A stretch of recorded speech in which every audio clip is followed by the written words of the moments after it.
Bueno, entonces ahora por último vamos a dar el proceso en general de la respuesta inmune, con todos los protagonistas y todos los pasos. Entonces, como hemos dicho, la primera línea de defensa contra un patógeno son la piel, los cilios del tracto respiratorio, el moco, saliva, lágrimas, cera y ácido estomacal. Si un patógeno pasa esa primera barrera, tendremos un tejido dañado, cualquiera de los que sean, o la piel o habrá pasado alguno de los tejidos. Entonces, aquí en el tejido de normal tenemos células normales, tenemos macrófagos y tenemos mastocitos, ¿sí? Que hemos dicho que los macrófagos y los mastocitos estaban en los tejidos. Y los mastocitos y los macrófagos se encuentran tranquilamente comiendo todo lo que encuentran. Entonces, llega una bacteria y empieza a hacer su destrucción particular, ¿sí? Lo que quiere la bacteria es coger el máximo sitio posible. Al final lo que quiere hacer es colonizar un cuerpo. Él no puede vivir en el aire, necesita un cuerpo para vivir, entonces cuando entra lo que quiere es procrearse y hacerse más fuerte, ¿no? Entonces empieza a destruir las células que tenemos nosotros en esos tejidos, que serían el tejido subcutáneo, pues empieza a matar las células que hay, entonces las células mueren y todo lo que hay dentro de esas células se queda expuesto fuera en el espacio extracelular, ¿no? Entonces en el espacio extracelular tenemos las bacterias y todo lo que ha salido de las células muertas. Entonces va un macrófago y se come toda ese detritus que tenemos ahí, ¿sí? Cuando lo come, ¿qué pasa? Bueno, aquí empezaría la segunda línea de defensa. Los neutrófilos, los macrófagos, los mastocitos, los eosinófilos, las células en general, y luego la parte humoral, que serían el complemento, la PCR y todo esto. Entonces, ¿qué pasa? Que cuando el macrófago se come, fagocita, veis aquí que tiene como unos podocitos, las piernas que hemos dicho, atrapa todo lo que hay y se lo come. Entonces, lo que reconoce... el macrófago tiene unos receptores que se llaman TOL. Entonces, estos receptores reconocen o PAMs o DAMs. El PAMs son patrón molecular asociado a patógeno. Es un patrón que tienen los patógenos, en general todos. Y luego los DAMs son patrones moleculares asociados a daño del tejido, ¿sí? Entonces reconoce o uno o lo otro y entonces el macrófago se activa, ¿sí? Se activa, se hace más grande, le entra más hambre y empieza a echar cosas para avisar al resto de las células, porque los macrófagos no hablan. Entonces, de alguna manera, tienen que avisar al resto de las células que hay alrededor que ahí está pasando algo, ¿sí? Que son las primeras en enterarse de que está pasando algo. Entonces, los macrófagos echan diferentes cosas que se llaman citoquinas, quimiocinas, que son sustancias que inician el sistema, o sea, inician la activación del sistema inmune, ¿no?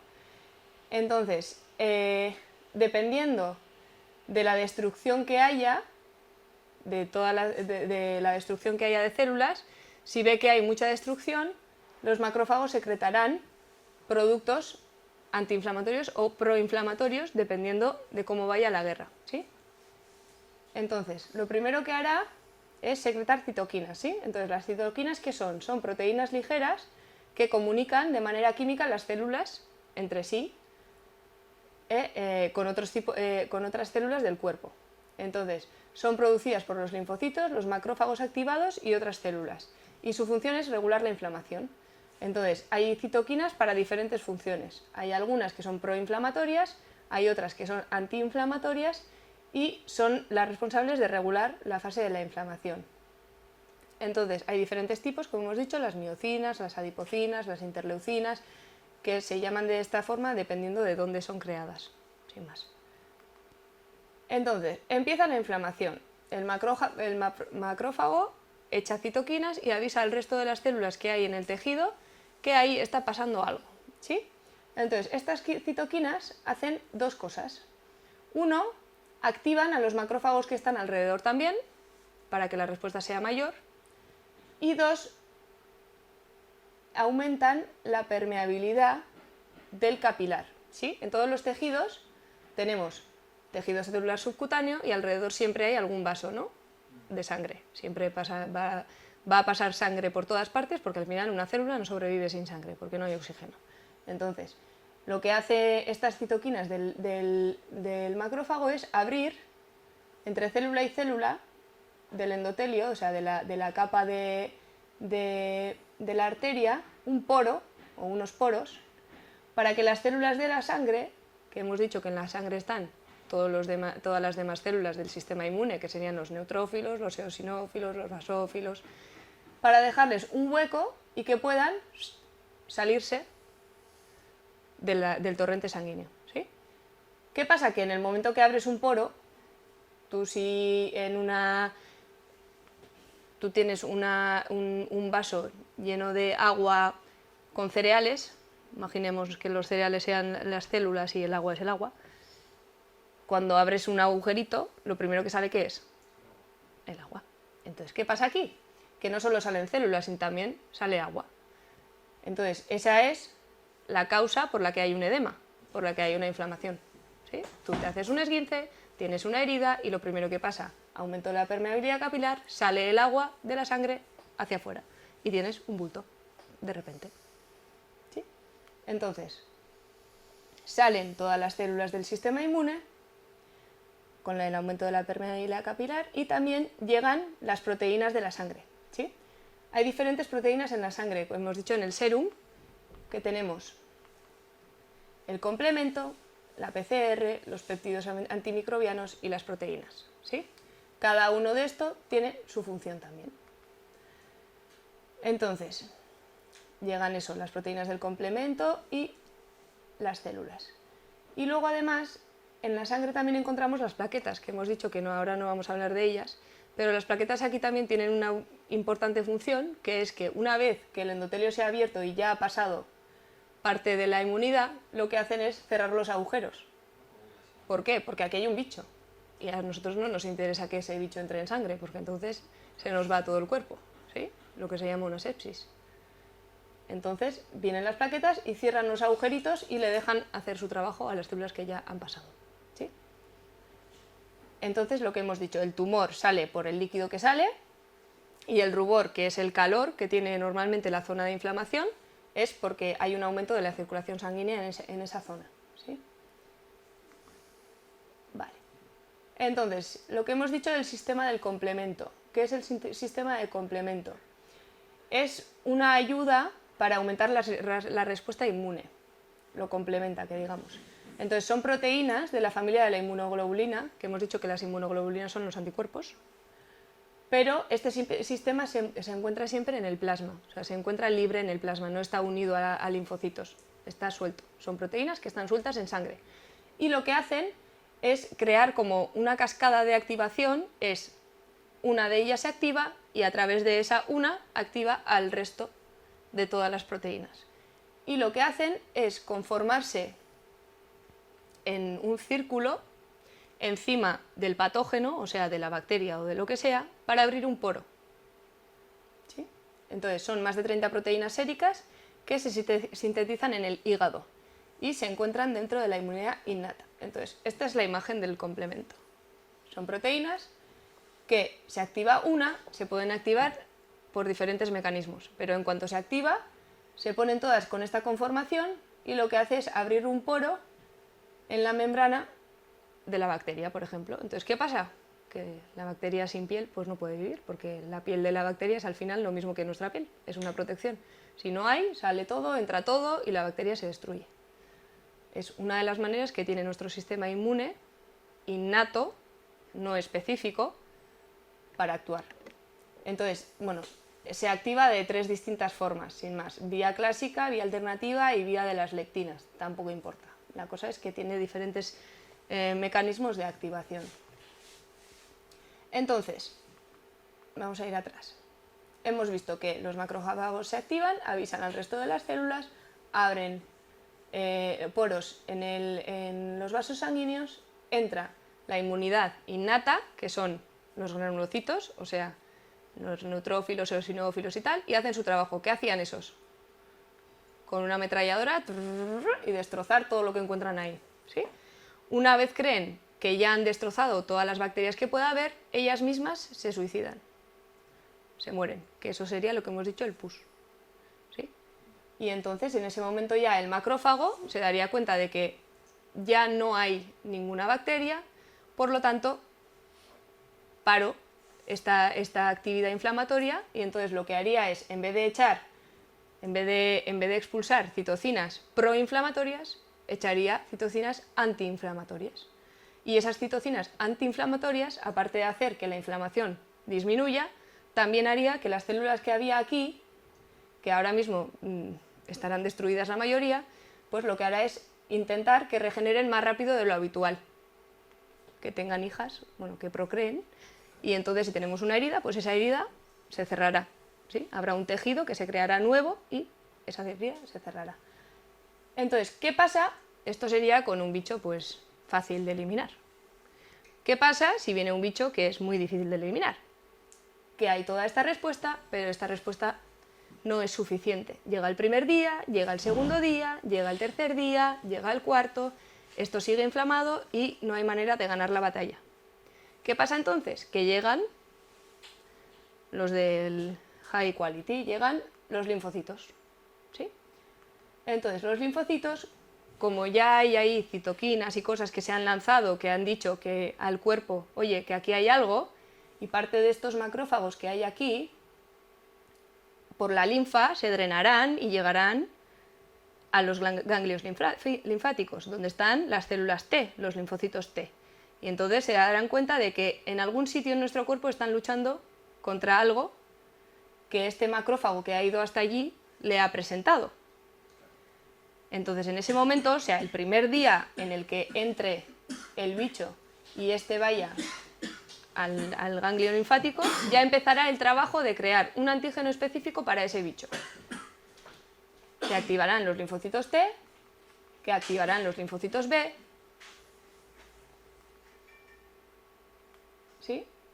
Y empezará la respuesta específica. Entonces, CPA, que hemos dicho, de célula presentadora de antígenos, se come al patógeno y lo divide en pequeñas fracciones, antígenos, y los expone en MHC a los linfocitos T. Entonces, el linfocito T será el encargado de reconocer la molécula y decidirá si es antígeno o no.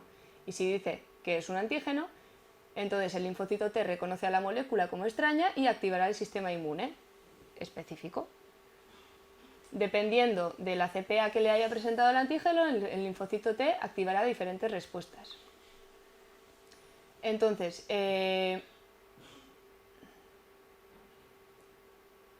bueno, la identificación, la activación y la expansión de los escasos linfocitos específicos para dicho...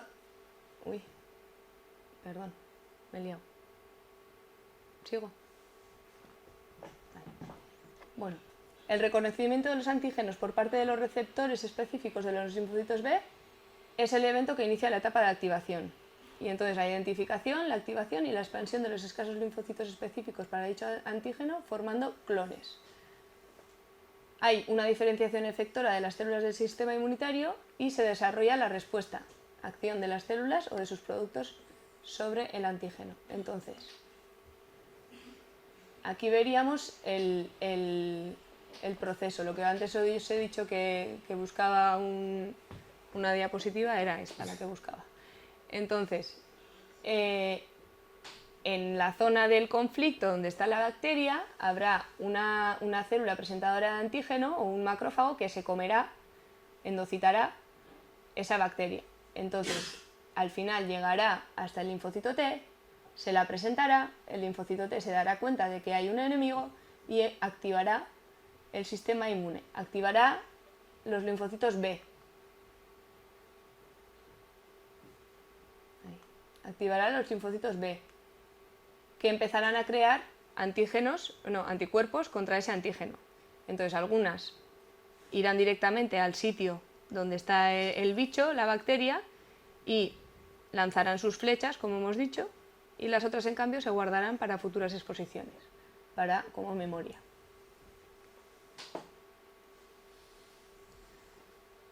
Entonces, dependiendo de qué célula presentadora de antígeno sea la que active la célula T, la célula T activará diferentes vías de respuesta. Si es una célula dendrítica la que le presenta el antígeno, entonces creará una proliferación de células T. En cambio, si es un macrófago, lo que hará es activar al mismo macrófago y así aumentará su hambre, digamos, o su actividad bactericida. Y en cambio, si es una célula B la que le presenta el antígeno a la célula T, lo que hará es aumentar la producción de inmunoglobulinas maduras. ¿Sí? Entonces, la respuesta de los anticuerpos. Estamos hablando del sistema inmune específico, de los linfocitos B y de los anticuerpos que presentan los linfocitos B. Hemos dicho que hay dos tipos de respuesta. La primera vez que vemos al bicho y la segunda vez que vamos a ver al mismo bicho. ¿Sí? Entonces, la primera respuesta, la respuesta primaria, es la primera vez que el sistema inmunitario entra en contacto con un antígeno. Este tiene una fase de latencia de 5 a 7 días. Tiene una fase de incremento donde aumenta la concentración de anticuerpos, donde se están creando los anticuerpos, y luego una fase de meseta donde la secreción se mantiene constante durante 10-15 días y luego ya baja la formación de anticuerpos. Entonces, en la primera vez que algún patógeno entra en un cuerpo y el sistema inmune se pone en contacto con él, siempre los antígenos serán de clase IgM y tendrán baja afinidad por el antígeno. O sea, son muy específicos, pero tienen poca afinidad, o sea, no son muy potentes. En cambio, la segunda vez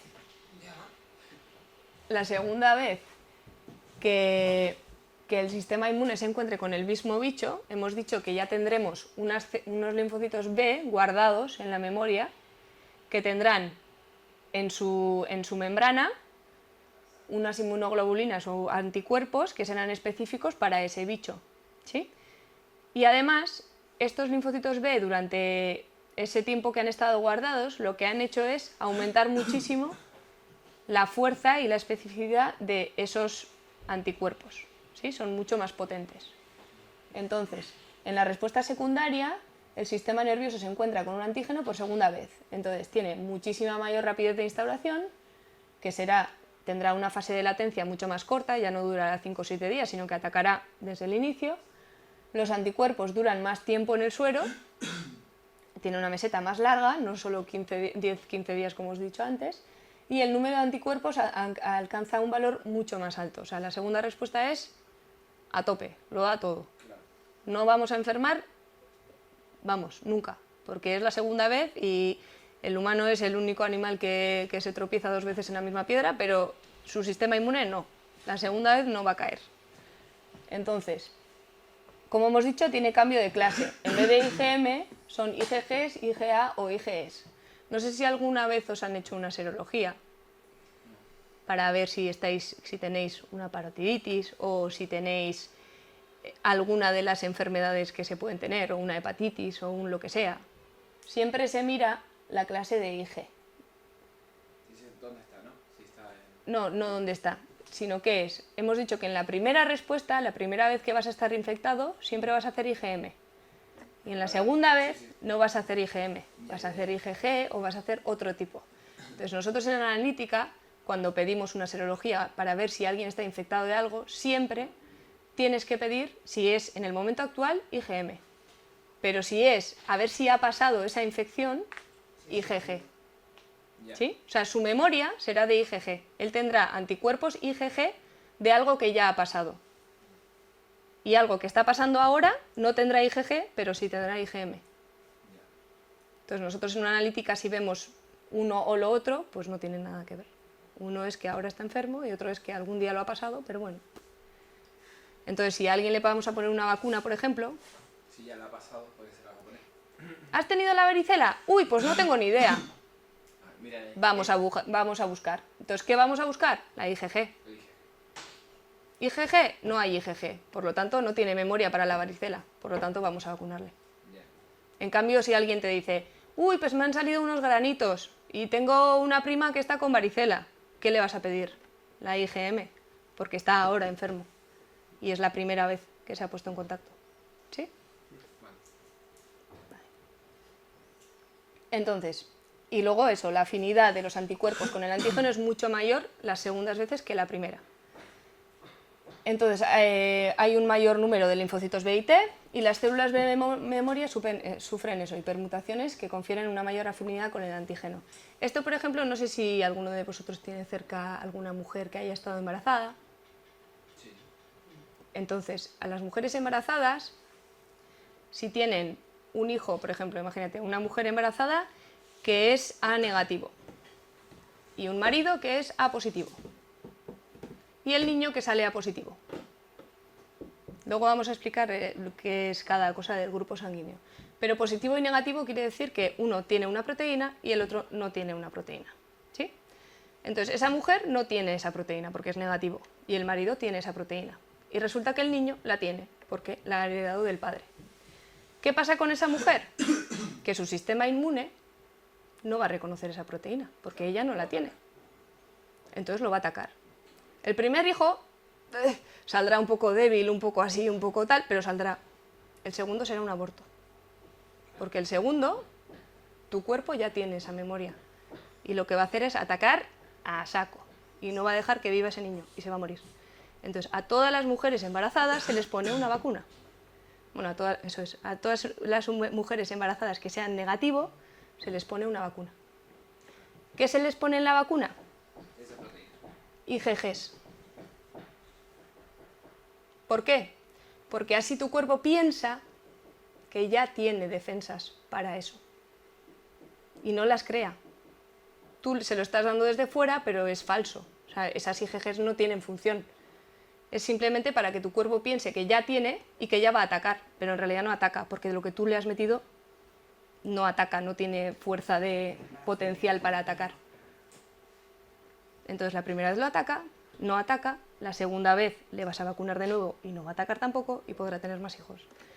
Entonces, antes había más abortos, por un lado también por eso, porque eso no se conocía. Entonces, si tú eras negativo y te liabas con un positivo y tenías la desgracia de que los 3 hijos que ibas a tener iban a ser positivos, pues el primero nacería, pero el resto no. Siempre volverías a tener abortos, a no ser que uno de ellos saliera negativo, pero normalmente si uno de los padres es positivo, es muy probable que salga positivo el niño también. Entonces, los anticuerpos. Vamos a explicar un poco los anticuerpos, que ya sé que lo he dejado para lo último, pero es que no sabía dónde ponerlo, si no. Entonces, son creados para los linfocitos B, por los linfocitos B. Los linfocitos B inmaduros solo expresan IgM y IgD, solo M y D. El D no tiene ninguna función, está ahí porque sí. Y el M es el que realmente ataca la primera vez. Pueden estar ancladas en la membrana de los linfocitos o ser solubles, porque hemos dicho que algunos linfocitos B son como arqueros y pueden echar, ¿no?, inmunoglobulinas. Una vez se activan los linfocitos B, se diferencian de células plasmáticas o células B memoria, que eso también lo hemos dicho.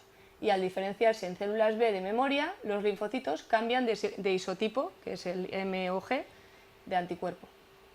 Las células plasmáticas, que serían los linfocitos B evolucionan a los arqueros, se llaman células plasmáticas, son las encargadas de sintetizar anticuerpos. Entonces, esto es una inmunoglobulina. Esto es una inmunoglobulina o un anticuerpo. Esto es lo que tiene en la membrana celular todos los linfocitos B. Tienen esta forma, ¿sí?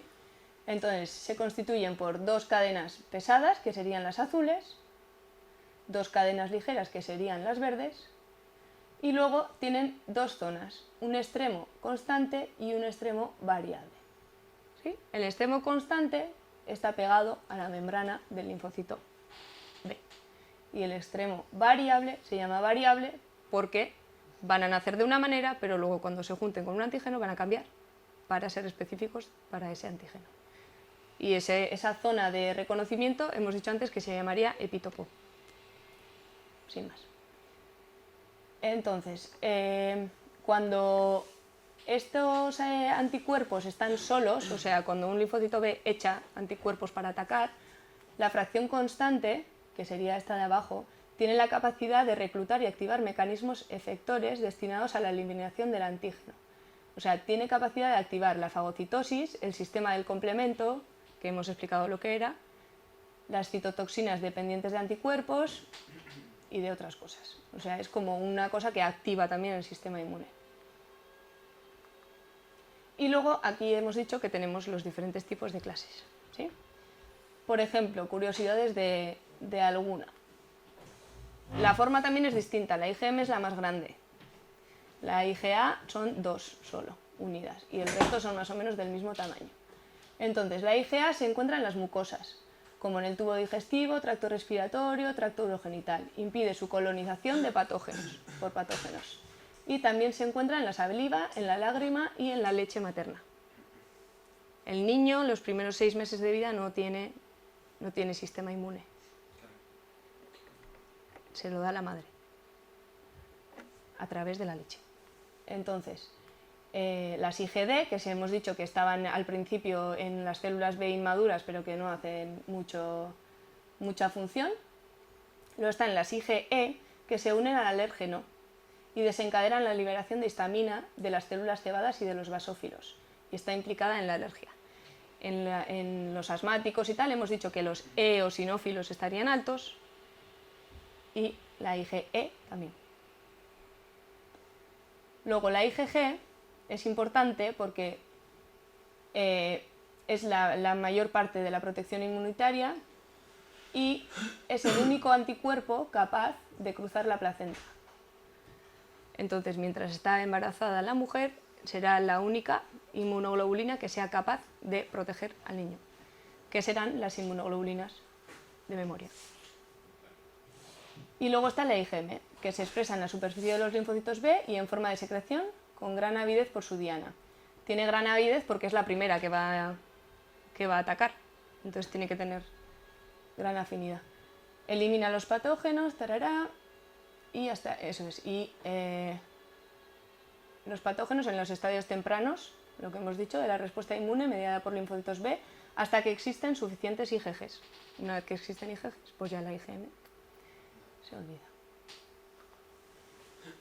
Y luego explicar un poco el sistema AB0 y RH de la sangre, que es una de las cosas del sistema inmune, porque las transfusiones que ahora nos parecen lo más normal del mundo, pues hasta hace no tanto, que se conocieron las moléculas pequeñitas de las células, pues no sabían por qué rechazaba la gente las transfusiones ni por qué pasaban las cosas.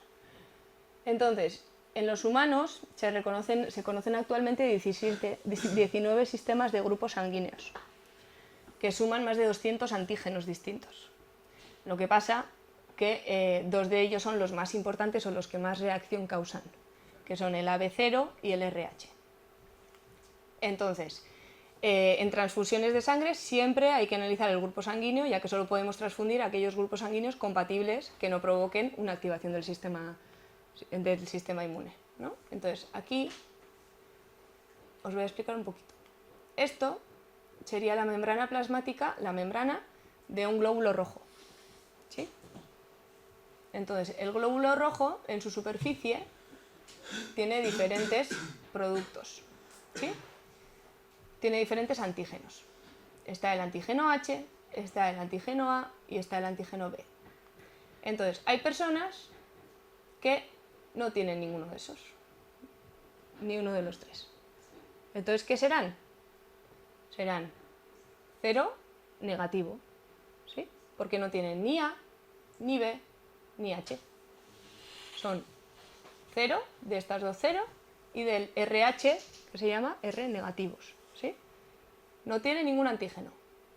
Luego están las que solo tienen el grupo H, ni A ni B, pero sí H, entonces serían 0 positivos. Tiene el antígeno H. Luego están los que tienen solo el A. Entonces no tienen H, no tienen B y tienen A. Entonces serían A negativos. Los A positivos serían los que tuvieran tanto el H como el A. Y así todos hasta terminar, ¿sí? Entonces, ¿qué pasa, por ejemplo, si tenemos a un B negativo, por ejemplo, que necesita sangre? ¿Quién podría donarle al B negativo? Hemos dicho que el B negativo tiene el B y nada más. Entonces, tú si a esa persona le metes o alguna sangre que tenga o el antígeno A o el H, te la va a rechazar. Solo puedes meter una que o tenga la B o que no tenga ninguna. El O negativo le puede transfundir. Claro, sería el O negativo, porque no tiene ninguna, o el B positivo, o sea, el B negativo, como él mismo, o ya está. Esos dos. ¿Sí? Sí. ¿Qué pasa si queremos transfundirle a un A positivo? El A positivo tiene el A y el H. Entonces podría darle el O negativo, Le puede dar el O positivo, porque tiene el H, el A negativo y el A positivo. Y del resto nadie más. Por eso el O negativo, bueno, el O no, 0, o está mal dicho, es 0. El 0 negativo sería el donador universal y en cambio el AB positivo sería el receptor universal. Si tienes AB positivo, todo el mundo te puede dar, porque tienes todas. Y tu cuerpo nunca va a interpretar que hay un enemigo, porque todas son propias suyas, las conoce como propias. Y si eres O negativo, pues tienes la mala suerte de que puedes dar a todo el mundo, pero nadie te puede dar. Solo te pueden dar los O negativos, los 0 negativos. ¿Sí? Por eso lo que hemos dicho de la madre con el RH positivo o negativo en el niño y todo eso. Pues en teoría aquí acabaría mi presentación. Esto es el sistema inmune.